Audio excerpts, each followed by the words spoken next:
विनोद जी, क्या अरविंद केजरीवाल आज की तारीख में इतने बड़े नेता हैं कि दुनिया के दो बड़े देशों ने उसे प्रतिक्रिया व्यक्त की है? विनोद जी, विनोद कौन विनोद से शर्मा जी, विरोध सॉरी, जी? Vinod Sharma ji, my apology.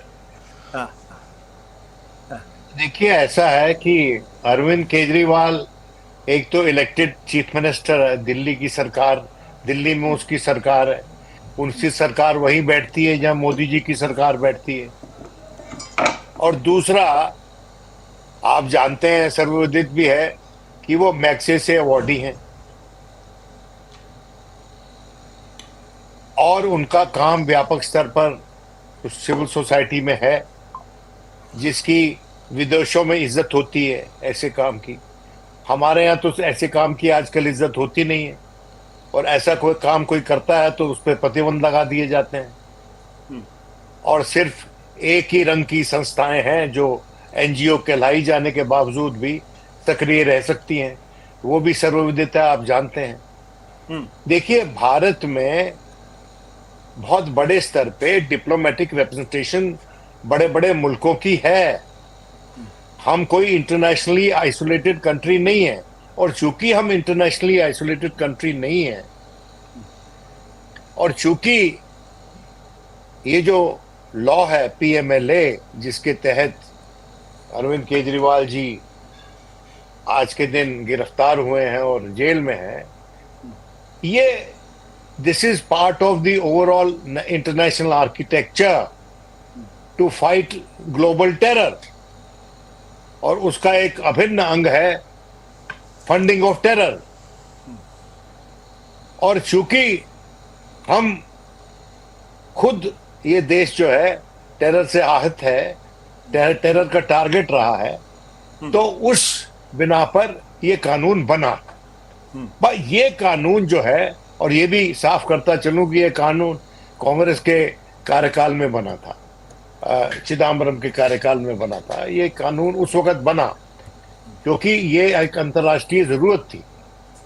और जितने सिग्नेटरीज हैं to global war against terror, चीन पे आरोप लगता था कि चीन में, you being a part of P5, आप अपनी दायित्व नहीं निभा रहे हैं in the global war against terror. जब वो सैंक्शंस रोक देते थे कुछ ऐसे लोगों के खिलाफ जिनके खिलाफ हम सैंक्शंस चाहते थे। जी, ये सब बातें हैं। अब सवाल ये है कि जो लोग ये रिपोर्ट्स भेज रहे हैं, यहां से जो डिप्लोमेट्स बैठे हैं, वो अपने अपने मुल्कों में केबल्स भेजते हैं। वो केबल्स हम लोगों को, हमने पढ़े भी हैं, विकीलीक्स में पढ़े हैं हमने। जूलियन असांज ने वो केबल्स बाहर निकाले थे। और वो केबल्स बेस्ड किस बात पे होते हैं कि उनके जो सोर्सेज सरकार के भीतर हैं, उनके जो सोर्सेज आपके लोकल सोर्सेज हैं, उनसे बात करके वो डिप्लोमेट्स केबल्स भेजते हैं। सच्चाई ये है कि अमेरिका में और वेस्टर्न कंट्रीज में प्रोजेक्ट डेमोक्रेसी पे बहुत अहमियत थी।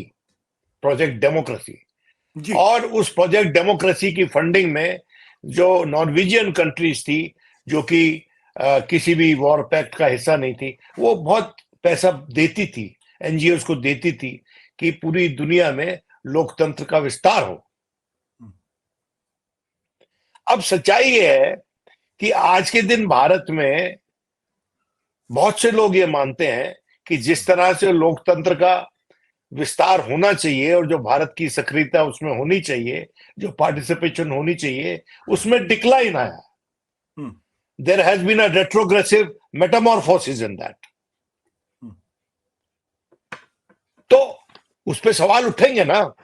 अब ये कह देना कि ये हमारा इंटरनल मामला है।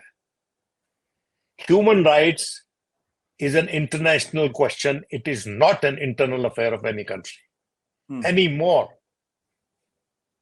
और अगर है इंटरनल अफेयर सिर्फ, तो फिर रूस पे भी उंगली मत उठाइए, फिर इजराइल पे भी उंगली मत उठाइए। ये देख रहे हैं ना आप दुनिया भर में। लेकिन ये जो बयानबाजी हुई है अमेरिका से, ये बात मान लेना तुम, ये बेसिकली विंडो ड्रेसिंग है, both by America and by Germany. क्योंकि आज के दिन अंतरराष्ट्रीय स्तर पे भारत की जरूरत इन लोगों को ज्यादा है, भले ही वो रूस का मामला हो, भले ही वो चीन का मामला हो, क्योंकि यहां तलवारें कसी हुई हैं अंतरराष्ट्रीय फोर्सेस में, बड़ी पावर्स में, तो उसमें अहमियत भारत की है। लेकिन भारत को यह सोचना चाहिए कि आज के दिन ही ये साबित होगा या इसके विपरीत इंप्रेशन जाएगा कि हम कितनी रिस्पॉन्सिबल पावर हैं, बिल्कुल, और कितना सिविलाइज्ड वर्ल्ड हमारे साथ इंटरेक्ट करके हमारा समर्थन लेके बहुत से उलझे हुए मसलों को सुलझा सकता है। बट विनोद जी, आपसे माफी चाहते, मैं आपको बीच में टोक रहा हूं। जो भारत सरकार ने कहा कि जो जर्मनी की जो प्रतिक्रिया वो बायस्ड एजम्पशंस है एंड मोस्ट अनवारंटेड, क्या यह माना जाए कि पूर्वाग्रह से ग्रसित होकर, जो हर बार भारत सरकार की तरफ से कहा जाता है कि आप लोग भारत के खिलाफ नैरेटिव बनाना चाहते हैं, भारत की छवि को खराब करना चाहता है, भारत के कुछ लोग जो है वहां की पब्लिक ओपिनियंस हमारे खिलाफ करने के लिए इस तरीके की बातें करते हैं, क्या ये बायस्ड एजम्पशंस है या एक इंडिपेंडेंट अंडरस्टैंडिंग इंडिया के बारे में हो रही है? भाई, तमाम दुनिया में चर्चा है इस बात का कि माननीय प्रधानमंत्री ने पुतिन साहब को बताया कि this is not an era of war. ये नेगेटिव पब्लिसिटी है क्या? यू कांट बी सिलेक्टिव भैया। और कम से कम फॉरेन पॉलिसी पे अपने डोमेस्टिक पॉलिटिकल डिस्कोर्स को उसका इस्तेमाल के लिए, उसको इन्फ्लुएंस करने के लिए इस्तेमाल मत करें। किसी भी संजीदा मुल्क में जहां पर लोकतंत्र संजीदा है, वहां पर किसी भी संजीदा सरकार को ऐसे मसले अलग रखने चाहिए। हां, आप ये कह सकते थे कि हमारी courts, the law will take its course. That would have been the most appropriate response, कि भारत की कोर्ट्स इस बात के लिए सक्षम है कि वो हर किसी को ईमानदारी से जस्टिस डिस्पेंस करेंगी, भले ही वो मुख्यमंत्री हो और भले ही वो आम आदमी हो। ये कहना कि internal this is malicious, this is that, इसमें आप मोटिव क्यों इंप्यूट कर रहे हैं? आप उनको बताइए कि भैया ये इसमें the law will take its course, लेकिन शायद क्या इस बात का डर है that law indeed may take its course? क्या इस बात का डर है कि आप ही उसका हवाला नहीं देना चाहते? क्या ये लगता है कि आज के दिन हमारी इच्छा अनुसार जो जजमेंट्स आनी चाहिए वो नहीं आएंगी? कम से कम इलेक्ट्रल बॉन्ड केस में तो नहीं आई जी। और जो इलेक्ट्रल बॉन्ड का क्यों बोला गया इस बात को? क्योंकि इलेक्ट्रल बॉन्ड केस से जुड़ा हुआ एक व्यक्ति जो कि अप्रूवर बन गया था, उस व्यक्ति के द्वारा दिए गए धन की जो ट्रेल है वो इस्टेब्लिश हो गई है। किसी जांच एजेंसी ने नहीं की, इंडिपेंडेंट एंटिटीज ने की है, मीडिया ऑर्गेनाइजेशंस ने की है, उन्होंने की है ना। तो आज के दिन ये चर्चा तो है, विस्तृत तौर पे दुनिया भर में चर्चा है। देखिए, मेरी बात समझिए, मुझे लगता है कि हमारी जो इस्टेब्लिशमेंट है, जो पॉलिटिकल इस्टेब्लिशमेंट है, वो कुछ बड़ी गंभीर गलतियां कर रही है, जिसके चलते उसकी अपनी जो साख है उस पर प्रश्न चिन्ह लग सकते हैं। भारत एक बड़ी डेमोक्रेसी है। भारत इतनी महान डेमोक्रेसी है कि भारत न्यूक्लियर पावर होते हुए भी ट्रस्ट किया जाता है without being a signatory to international conventions against spread of nuclear weapons. हमारी इज्जत होती है।